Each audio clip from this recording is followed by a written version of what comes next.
Hello and welcome to this video about showing the comparisons between the iPad 3 and the iPad Pro. A stupid comparison, you know, but these are my two personal devices. This has just replaced that naturally. And basically, this isn't going to be a scientific comparison where they show benchmarks, though I probably will show the benchmarks anyway. This is more just to mainly show you what it's like to be an early adopter of an iPad, because the iPad is new in the sense that the dimensions, the screen size and everything is new, and of course like the amount of pixels is new.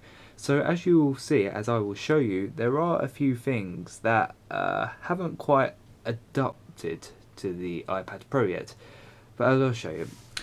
I've cleaned the iPad 3 recently, and what I mean by that is that I've erased all its data. I've got a few apps on there, and about the same as this. As I say, it's not a scientific test, but roughly the same apps on both these devices at the moment. As you'll see, the iPad Pro has Touch ID. Itself not really new these days, but this is new for me. I believe this is Touch ID 2.0 or whatever the formal name of it may be, which means that it's faster theoretically. So you see how long that took. Anyway, let's go into this. Nice. And then obviously the iPad Pro, you do that and then place your finger on it. There you go. I'll go to the home screen. Right, I've got the same background because I just so happen to like that background. Subtle changes, yes. But I've mainly got the same apps. I've got the essentials, and yes, the essentials does include Club Penguin. Anyway, I think firstly, as I say, breaking what I just said about it not being scientific, I will show you the Geek Bench, because Geek Bench tends to be quite reliable, I'd say. I'll show you the test already that I've already done for the iPad 3 because it takes literally ages. So I'll show you previous benchmarks. That one.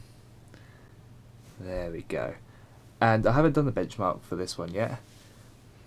You might be able to see, maybe not yet, I'll make it more obvious what the problem is. Let's do the processor benchmark while...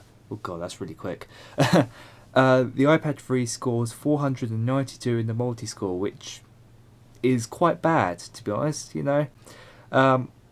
My sibling, he has my brother, I've just given away his gender there. He has a Nexus 7 from 2012, which is the same year as this, and that scores 1100 in the multi-score. And as you can see, quite a difference. Over 10 times the difference, in fact, which is huge. And for interesting comparison, that is only a few hundred away from my PC, my gaming PC, may I add, which is there, and that has, well, it's quite an old AMD, but even still, quite impressive, you would say. What next? Just general snappiness, I guess. Safari. Okay, that's already got Reddit on. Let's load the Daily Mail on both of them. This is going to be quite difficult actually, considering... Yeah, whatever. Right, I've got the Daily Mail. I'm going to have to use... Oh my god. Right, I'm going to have to put the camera down. You see what happens when you make a spontaneous video? 3, 2, 1, go. As I say, not scientific. Okay, iPad Pro loaded. And now we wait for the iPad 3. They're working at Asda, Fred. Yes, I'm trying to get a job at Asda. Don't judge. Still loading.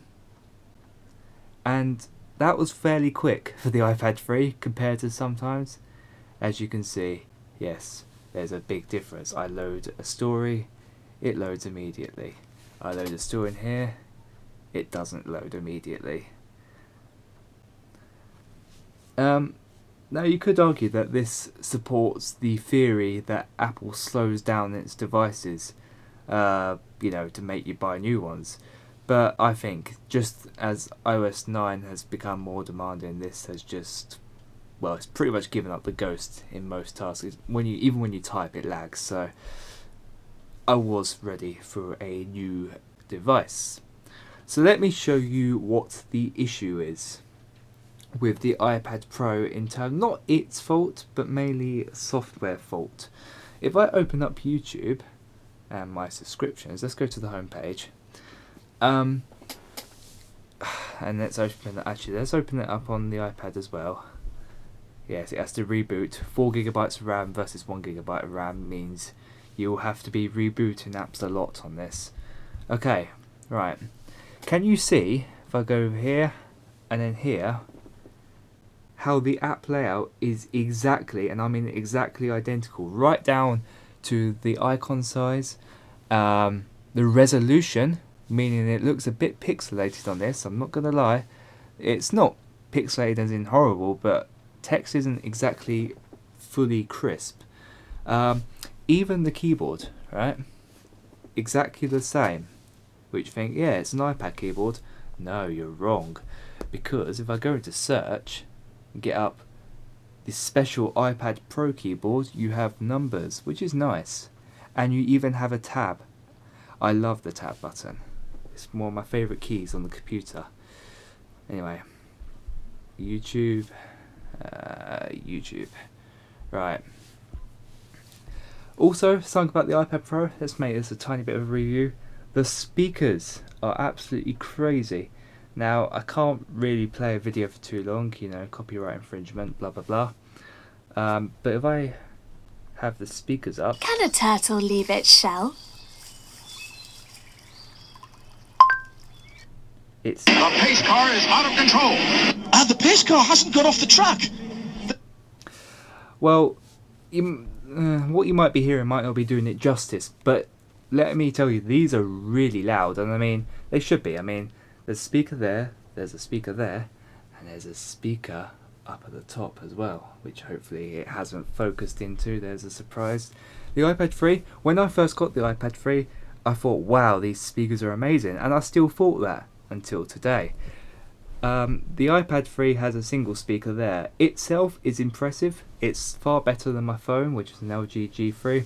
But this, not only is it loud, but it has very impressive like balances with the yeah, I've forgotten the word. You know what I mean. It has quite a lot of bass. Not a huge amount of bass, but how can you have a huge amount of bass with a 6.9mm thickness? YouTube isn't the only one that's got the issue, if you could call it an issue. It's a very first world problem with this instant port over the apps. Facebook is exactly the same. In fact, every other app I've tried so far is an exact port, which means you're not really taking advantage of its huge screen space, which may be a problem for some because the main selling point of the iPad Pro was its screen space. So if you're not going to have apps that, for now, aren't going to take advantage of it, then you might want to hold off getting a Pro. I got it because I'm a media, I just love websites and that, and viewing websites on this is an absolute joy, I'm not going to lie. But for now, this is basically exactly this, just zoomed like 130%, in fact more than 130%, but still not much difference at all. But I'm fairly confident that at least the big companies like Facebook and Google with YouTube and Google Maps and all that, they will eventually bring out iPad Pro versions. Just as when the iPad originally came out, it took a while for there to be native iPad apps. I remember that. Even when I got this iPad in 2012, when the iPad was being around for about 2.5 years at the time, there was still quite a lot of apps that just came straight from the iPhone and looked properly ugly. Other little things, camera, well, you should never use your iPad camera in public. I'm just saying that as a public service announcement. There's some clothes and there's my microphone. The iPad 3's camera is actually really good. The resolution is not that high. It's about 5 megapixels, I believe, at the back. But it has very good autofocus and it has good depth of field when you do a macro shot. The front camera is, well, it's rubbish really, but why would you take a selfie on an iPad? The iPad Pro's camera, I believe, comes straight from the iPhone 5S, if I remember correctly. It's a 8 megapixel affair, and it's quite grainy, just like the iPad 3. It's a very grainy camera, but you can capture good detail, and the autofocus, just like the iPad 3, is pretty good. And switching cameras, front camera's a lot better. But then again, taking selfies is the worst thing you could possibly do. Anyway, come out of that. So the camera is not a huge improvement. It's not the technological leap that perhaps the processing power is, 10 times performance. I'd say the camera's only about 1.5 times the performance. Again, reminding you, not very scientific. Anyway, let's open another app. BBC News. There. Really quick. There. It has to reboot it. That's just another example of the RAM and that. God, I'm losing my train of thought. As you should say, I didn't open at the same time like you should do, so hate me for that. But you can see the contrast in speed. Close that, close that. Oh, I've got to do that. Yeah, go on then, send me notifications, whatever. 2 Auto Trader apps.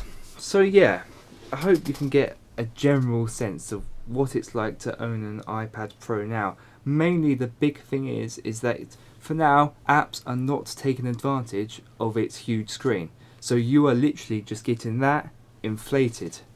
But as I say, I'm fairly confident that apps will eventually take advantage to it.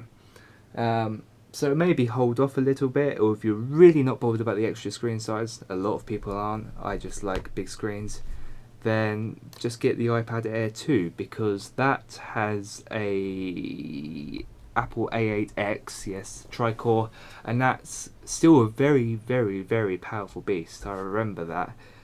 It scores better than like most major smartphones in the benchmarks and everything. Anyway, I'm waffling. I've basically done my thing. I hope you got a little bit of information. I'm sorry it wasn't scientific. I'm sorry the camera's not on the tripod. I'm sorry for the patriotic background.